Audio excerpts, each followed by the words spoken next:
कोन घाटन मंझा के बि टिड़काट थिया, कोन सीना फटिया, कोन दुकाट थिया, कोन मिटी हथन ते रगन ते जमी, कोन सरकश सॾन जा बि गुघाट थिया। वेड़ खां सिवा कीअं चमी थो ईअं, बाट तरजी वई थी सवेरो वयो, झंग विड़जी वई थी निबेरो वयो। कीअं चमी थो ईअं, कीअं चमी थो ईअं, रूह पंहिंजो रची थी खथेरो वयो, पंहिंजी मंज़िल ते पहुची ही पेरो वयो। कीअं चमी थो ईअं, कीअं चमी थो ईअं।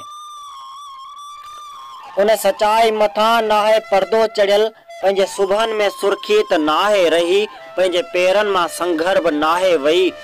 पंहिंजे ख्वाबनि जे रूह में छेरा खुतल ही गुलामी त अंदर में आहे पई, पोइ बि बूटे अखियूं कीअं चमी थो ईअं। पंहिंजे कातिल जो मोह आहे मेरो थियो, चान पंहिंजो वणनि खां मथेरो थियो। कीअं चमी थो ईअं, कीअं चमी थो ईअं। ॾिस त खोले अखियूं, जांच रोले अखियूं, हाण भड़को ॾेई सुर आहिनि मता, हाण राड़ा थिया, हाण ऋण बि तता, हाण निंडनि जी नगरी सड़ी थी ख़तम, हाण मक़्तल में आहिनि भुंजा लथा। कीअं चमी थो ईअं, कीअं चमी थो ईअं।